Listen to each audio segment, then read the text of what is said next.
Ya viene. Noticias 7. Bajo supervisión adulta.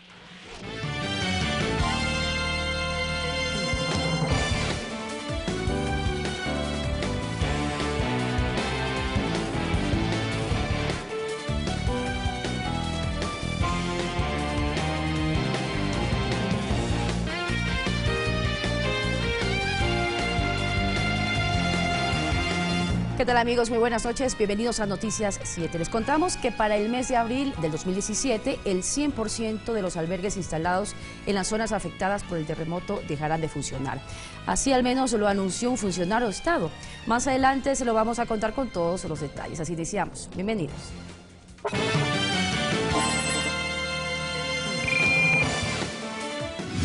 Les presentamos los proyectos desarrollados en laboratorios impulsados desde las alianzas público-privadas. Los albergues temporales habilitados para el terremoto funcionarían hasta el próximo abril. Actualmente todos actúan en toda su capacidad.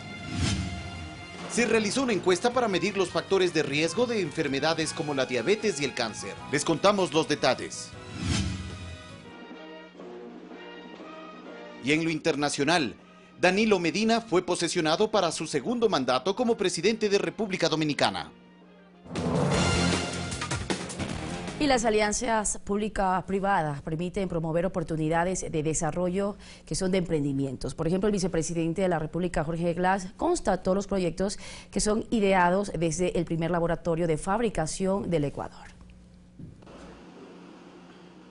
Entre cables, componentes, una computadora, tuberías y un diseño, Jorge Ramírez y Ricardo Macías lograron dar vida a eGrow, considerada la primera aplicación tecnológica para regar plantas en espacios cerrados y cuyo funcionamiento puede hacerse desde un celular. Toda la data que nosotros recopilamos a través de los sensores, como pH, humedad, temperatura, nosotros la procesamos y la brindamos como información digerible para el usuario. Nosotros somos un país subdesarrollado, pero en vías de desarrollo. Es importante poder apreciar la forma en que nosotros podemos llevar al país, o específicamente a la ciudad de Guayaquil, a una ciudad inteligente. Ambos son estudiantes de la Escuela Superior Politécnica del Litoral y forman parte de ASIRI, un Fab Lab tecnológico construido dentro del campus universitario que promueve la cultura maker para que los profesionales hagan realidad sus ideas. Los ecuatorianos somos muy propensos a tratar de desarrollar innovaciones, pero a veces no sentimos que podemos canalizar esas innovaciones porque precisamente no hay estos espacios de coworking o de cultura en donde los ciudadanos se empoderen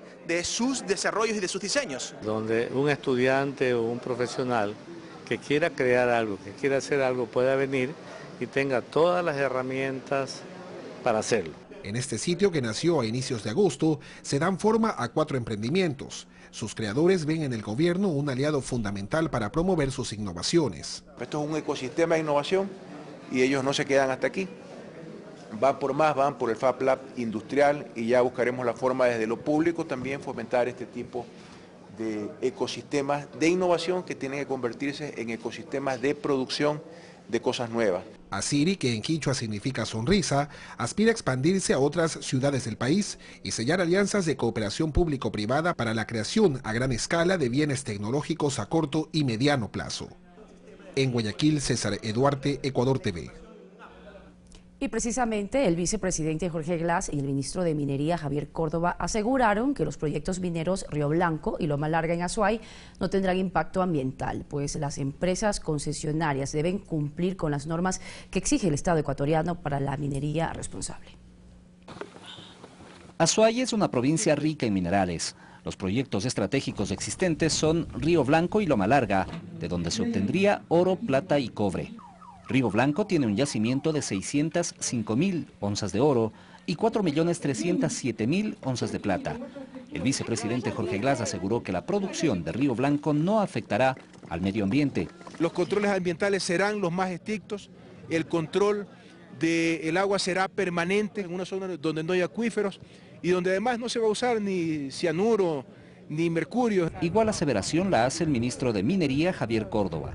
Él afirma que las leyes ecuatorianas son duras y que la empresa encargada de la explotación puede ser sancionada en caso de detectarse anomalías en el medio ambiente. Si es que este proyecto, por ejemplo, cometería una violación grave a la ley ambiental, hay incluso responsabilidad penal para el representante legal de la empresa. La empresa encargada de explotar Río Blanco es Hunefield, de origen chino, mientras Loma Larga está en fase de evaluación económica del yacimiento. Aquí la empresa INV tiene una concesión de 8.030 hectáreas con un yacimiento de 3 millones de onzas de oro, 10 millones de onzas de plata y 79 millones de libras de cobre. Tendrá una vida útil de 27 años. El alcalde Marcelo Cabrera espera tener estudios ejecutados por las universidades de Cuenca para respaldar o rechazar la ejecución de los proyectos. Mientras no tengamos todos los estudios técnicos, científicos, no apoyaremos ninguna posición extractivista en el cantón. César Tacuri Vintimilla, Ecuador TV. Y como lo anunciamos, los albergues que el Estado habilitó luego del terremoto dejarán de funcionar en abril del próximo año, según lo anunció la ministra coordinadora de Desarrollo Social, Gabriela Rosero.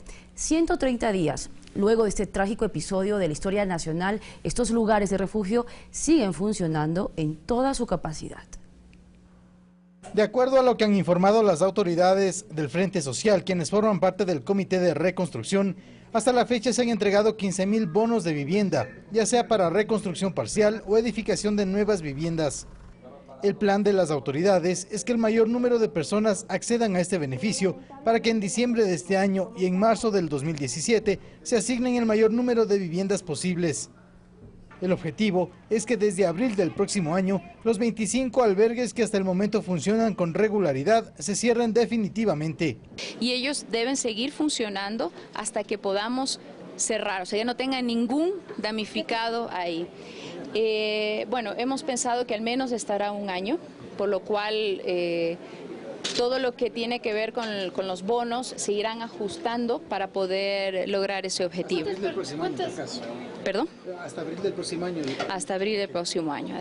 José Álava nos cuenta cómo es el día a día en el albergue Reales Tamarindos de Portoviejo, donde están alrededor de 945 personas de 256 familias.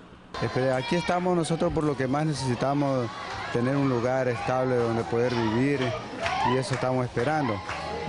A ver qué resultado lo da el señor presidente. A los bonos de vivienda, el gobierno ha entregado 10.000 bonos de alquiler, acogida y alimentación.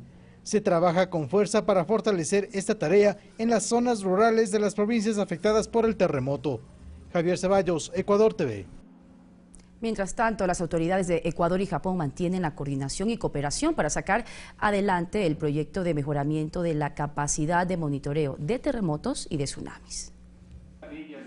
Representantes del Instituto Geofísico de la Escuela Politécnica, el Instituto Oceanográfico de la Armada y la Secretaría de Riesgos asisten al seminario en el cual, junto a la Agencia de Cooperación Internacional de Japón, JICA, se analiza lo ocurrido tras el terremoto del 16 de abril en nuestro país. El fin de este proyecto es reducir el impacto de los tsunamis en nuestras comunidades. La cooperación con el gobierno japonés ha sido útil en el mejoramiento de los sistemas de monitoreo, los mismos que ya fueron instalados y se encuentran operativos. Se fortaleció el tema de tener equipos que permitan registrar o calcular magnitudes de sismos grandes. También se ha logrado capacitación, pues 38 ecuatorianos han recibido adiestramiento con especialistas japoneses en sismología y manejo de riesgos. Sin embargo, ahora se trabaja en el fortalecimiento de las alertas tempranas. Después del sismo del 16 de abril, en este mismo proyecto, como estábamos en marcha del proyecto, nos dimos cuenta que habían nudos críticos que nos estaban afectando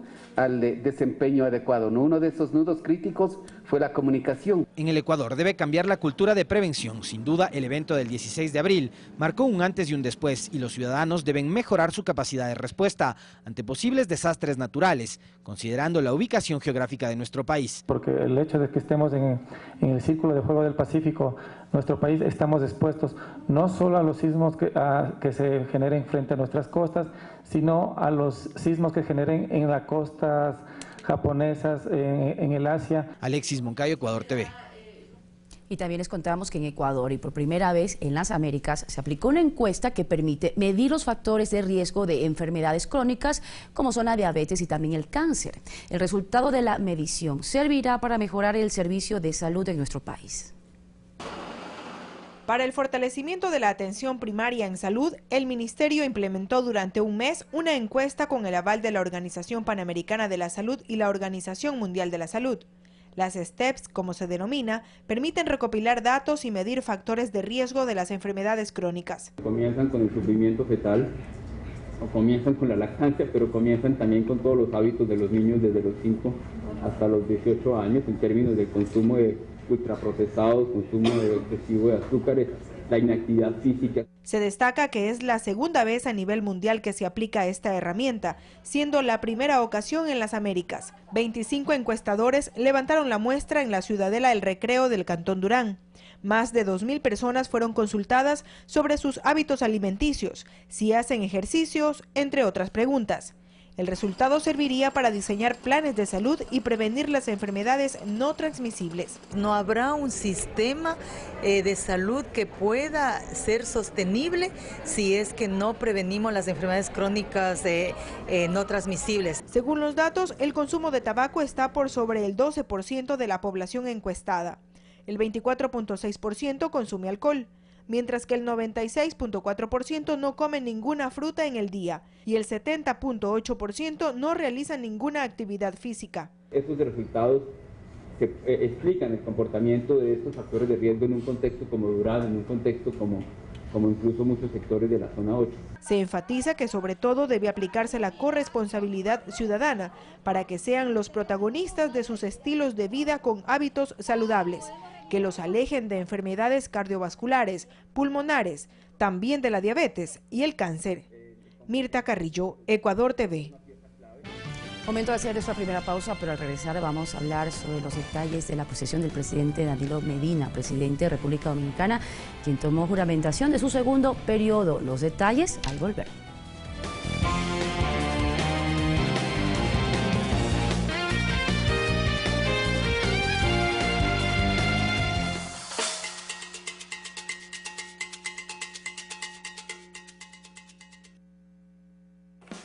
Así reaccionas cuando te enteras que tu operadora te cobra más que CNT. Así reaccionas cuando tu operadora no te da bonos en redes sociales. Y así reaccionamos todos cuando nos cambiamos a los primeros con 4G del Ecuador. Activa tu chip más y recibe bonos en redes sociales, bonos en recargas, minutos para hablar. Cámbiate al prepago que puede más. CNT es LTE 4G. La realidad política de América Latina y el mundo. En la segunda parte de la entrevista a José Mojica. Pero esto no es consecuencia de hoy, esto es consecuencia de la historia de Venezuela. En Palabra Suelta. Este miércoles, 22 horas.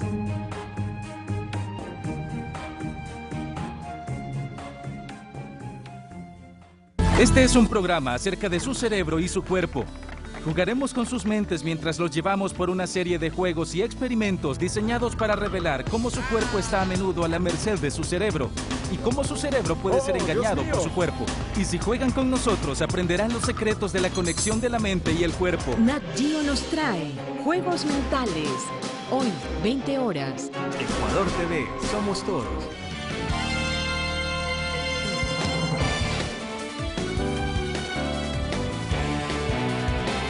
Ya de regreso con más información, les contamos que Danilo Medina tomó juramentación de su segundo periodo presidencial hasta el 2020. En su discurso destacó el crecimiento económico de su país por sus políticas ejecutadas en los últimos 4 años. Entre los mandatarios que asistieron estuvo el presidente de Ecuador, Rafael Correa. Varios jefes de Estado llegaron a República Dominicana para formar parte de la investidura del segundo mandato de Danilo Medina.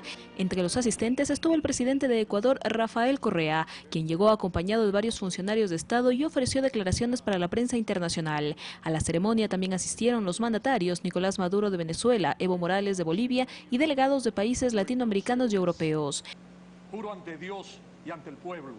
El titular del Parlamento Dominicano tomó juramento al economista de 64 años, quien asumió el poder en su segundo periodo hasta el 2020. En su discurso, Medina destacó los avances en materia económica y habló sobre los nuevos retos que enfrenta para los próximos años. El crecimiento promedio de nuestro país ha sido 8 veces superior al promedio de América Latina.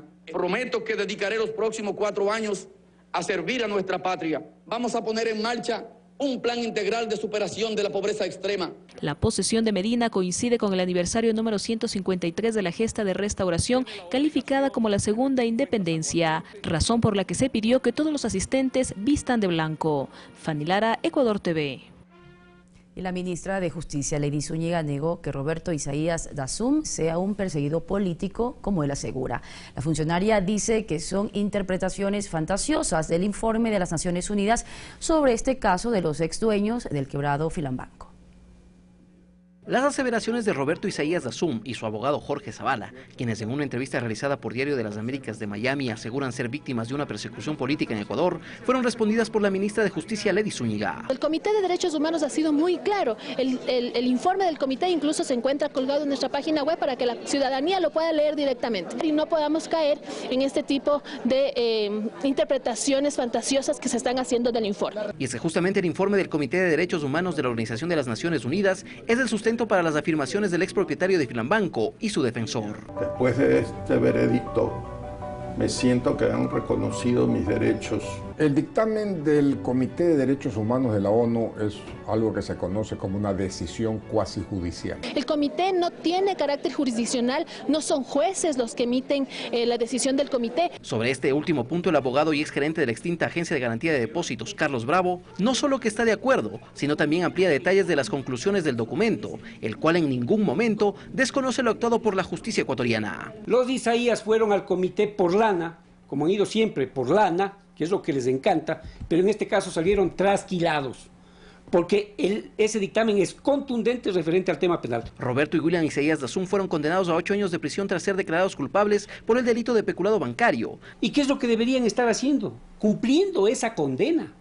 Ninguna persecución política. El comité ha ratificado lo actuado por la justicia ecuatoriana respecto del delito de peculado bancario y en ese sentido ha dado validez legal. Tiempo atrás a la familia Isaías Dazum en Estados Unidos se les abrió un proceso de investigación criminal por presunto tráfico de influencias, pues se presume que gracias a los aportes económicos realizados a un grupo de senadores, ellos intercedieron a favor de los ex banqueros para que aceleren la revisión de su estatus migratorio, algo prohibido por las leyes de dicho país. Alex Llanos, Ecuador TV. A través de un comunicado del Ministerio de Justicia, Derechos Humanos y Cultos, la ministra Lady Zúñiga informó que este 15 de agosto fue detenido con fines investigativos Claudio C., quien prestaba sus servicios como psicólogo en el Centro de Rehabilitación Social Turi de la ciudad de Cuenca. Claudio C. sería responsable del presunto intento de ingreso de sustancias sujetas a fiscalización al mencionado centro. Tras el trabajo de la Unidad de Inteligencia Penitenciaria, se logró detener al funcionario con 805 gramos de una sustancia verdosa, presumiblemente marihuana, razón por la cual se abre un proceso en contra del médico ahora detenido. Y la Federación Nacional de Asociaciones Judiciales del Ecuador, FENAGE, respalda los logros alcanzados por la Administración de Justicia durante estos últimos años. Aseguran que los esfuerzos realizados por los judiciales y el Consejo de la Judicatura en esta materia han permitido que el país sea un ejemplo a nivel internacional.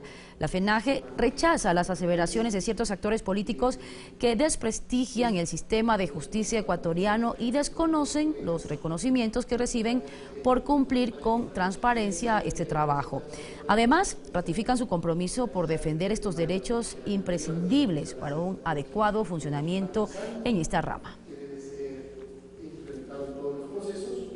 Ahora les contamos que el expresidente del Consejo Directivo del Instituto Ecuatoriano de Seguridad Social, IES, Víctor Hugo Villacrés, presentó una denuncia por agresión física y verbal en contra de Patricio Alarcón, actual titular de la Cámara de Comercio de Quito. Villacrés, analista económico actualmente. El incidente, según lo relata Víctor Hugo Villacrés, habría ocurrido al finalizar el debate entre él y Patricio Alarcón en el espacio de entrevistas de Teleamazonas, que conduce Yanedi Nostroza y que se realizó este lunes. Estábamos juntos y claro, él empezó a gritar acerca de que la gente sale a Colombia y a Perú para comprar. Yo le dije, tome en cuenta que los IVAs son más caros en Perú y Colombia, y después perdió la cabeza y empezó a gritar insultos, epítetos, y cuando yo me aprestaba a despedirme me dijo, y no me toques, y lanzó un par de golpes por la espalda en una actitud completamente ofensiva hacia no solamente quien estaba en este caso como interlocutor, que era yo, sino inclusive, creo yo, a quienes se encontraban presentes en el set. Ante esto, Villacrés decidió interponer una denuncia en la Fiscalía Provincial por agresión física y verbal en contra de Alarcón. Para encaminar a través del Tribunal de Contravenciones lo que dictamine la justicia. Supongo que después deberán llamar a las partes, presentar las pruebas de cargo y descargo, y habrá que terminar con el juzgamiento del señor juez de contravenciones. Sin embargo, el aludido asegura que él no agredió a Villacrés. El señor seguramente se siente aludido porque por lo que le dije en la entrevista, que fue parte del gobierno, que es parte del problema que tiene el Ecuador en este momento. En este punto, Villacrés aseguró que por parte de Teleamazonas le llamaron personalmente a disculparse. Por la parte de la señora Anchor del programa, la señora Yanedi Nostroza, y también por parte de quienes hacen la producción. El señor también fue parte de este gobierno, entonces obviamente que tiene que defender al IES. A criterio de Villacrés, quien tiempo atrás fue presidente del Seguro Social, la tensión se asintió en el espacio de debate, cuando el titular de la Cámara de Comercio de Quito en varias ocasiones intentó deslegitimar sus declaraciones, vinculándolo con el gobierno. Yo entiendo que estas personas quieren llevar a niveles políticos la discusión y que seguramente él esperaba que yo devuelva la agresión para de esa manera hablar de la prepotencia que solemos tener ciertos analistas. No, sí, la entrevista fue tensa y yo después de la entrevista salí del set. Finalmente, Villacrés no descarta que la Fiscalía solicite al canal las pruebas de video con el objetivo de que sustenten su denuncia. Olga Velasco, Ecuador TV. Hacemos una nueva pausa, pero al regresar, prepárese porque le vamos a presentar los detalles del segundo Mundial del Hornado. ¿Quiere saberlo? ¿Qué va a pasar? Vuelva con nosotros. Regresamos.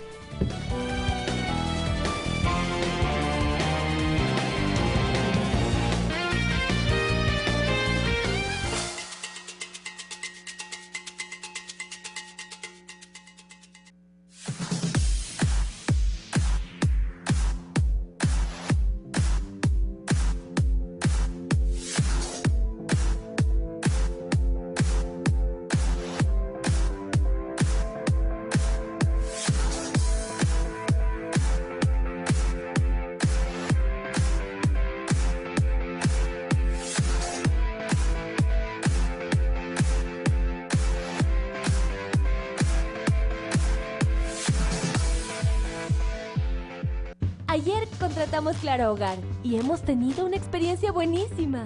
Alejo juega en línea, Julieta escucha música, sube videos, todos disfrutamos la velocidad. Mi esposa ve series y habla con sus amigas. Y en la tele vemos lo que queremos. Con Claro Hogar tengo más velocidad, más canales, telefonía fija ilimitada, más del fútbol que me gusta y más de mis series y películas favoritas porque viene con Claro Video gratis. Todo en un plan de 40,90 más impuestos mensuales con instalación inmediata. Llama al 500-0000. Claro Hogar es más entretenimiento para todos en la familia, porque Claro te da más. Si quieres comer iguana, ¿por qué no? No, papi. Entonces... Así suena Manaví. Sí, sí, sí, sí, sí. Entonces ahí viene la orquesta. Con sal prieta, Manavita. Viva Manaví con su capital, que nada puede tradicional. Así suena Manaví. Miércoles 20 horas. Ecuador TV, somos Manaví. Así reaccionas cuando tus recargas te dan más. Así reaccionas cuando tienes bonos en redes sociales. Y así reaccionamos todos cuando CNT nos da los mejores beneficios. Activa tu chip más y recibe bonos en redes sociales, bonos en recargas, minutos para hablar. Cámbiate al prepago que puede más. CNT es LTE 4G.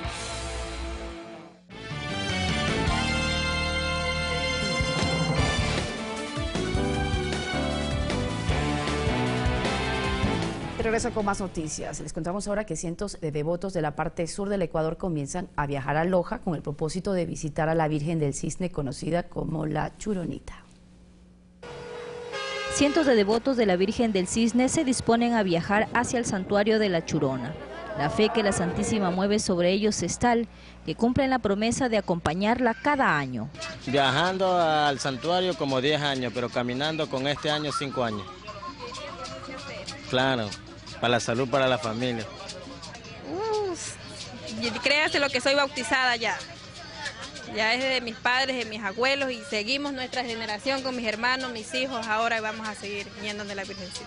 Los favores recibidos son tantos y ellos agradecen con amor, cada uno de ellos. María Espinosa, por ejemplo, nos cuenta el milagro que la imagen realizó en su familia. Estamos con mucho milagro de ella, por la fe que nos cumplió de salvar a mi madre y a mi hermano también. Muy agradecida con ella. Así como ella, existen muchos agradecidos, quienes hacen largas colas en las paradas de buses para lograr su viaje. Sí, o sea, la gente va por todo, por promesa, por devoción, van por, como de todo, o sea, en todos lados van, viajan todos los años y me admire porque este año yo ya me he pegado 2 viajes y para qué, más gente que el año pasado. Por primera vez desde Perú, de la ciudad de Piura, para venir a pedir a mi Madre Santísima que me quite este problema. Tengo un problema neurocerebral y a la vez tengo problemas familiares, que la Virgen Madre Santísima, yo me he entregado a ella, he venido con ese destino para que ella me salve, me proteja. En Machala son varios los mini terminales que prestan el servicio de transporte hasta este destino, el Cisne. Marixa Castillo, Ecuador TV. Y la segunda edición del Campeonato Mundial del Hornado fue oficialmente ya presentado por el ministro de Turismo. En el evento se destacó la importancia de fortalecer esta oferta turística a través de las preparaciones tradicionales del delicioso hornado.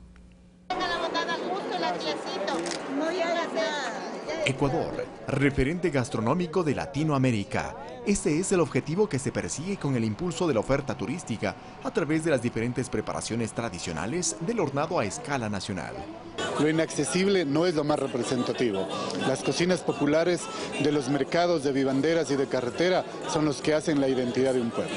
La primera edición, en 2014, deja importantes avances y el reto es superar lo alcanzado. El Ministerio de Turismo está invirtiendo cerca de unos $200.000 en este concurso y el retorno es impresionante. Solamente en los campeonatos anteriores llegaron cerca de 25.000 personas y todos los platos se vendieron. Charito es la actual campeona mundial. Sabe que es un esfuerzo importante, pero la gratificación es mayor, nos dice. Sí, vienen del exterior, del extranjero, a servirse el hornado campeón. De hecho, la primera edición contó con la participación de 11 provincias y esta ocasión serán 20, con 99 participantes. Los 3 próximos fines de semana vamos a tener 7 semifinales en los cuales los 99 emprendimientos van a competir entre ellos para escoger a un emprendimiento por provincia. La Asociación de Chefs del Ecuador asesora y apoya técnicamente en el proceso para optimizar la calidad en el servicio. Desde el servicio, la manipulación de alimentos, los procesos de almacenamiento, todo lo que es la atención al cliente y sobre todo entender que la cocina ecuatoriana es parte de la tradición cultural de un pueblo. El Cantón Rumiñahui es el anfitrión del lanzamiento de este campeonato mundial y en Otavalo será la gran final el domingo 25 de septiembre. Les esperamos en Otavalo, no solamente al segundo campeonato mundial del hornado, sino también a las fiestas más alegres en la ciudad más amable del Ecuador, Otavalo. Eduardo Córdoba, Ecuador TV.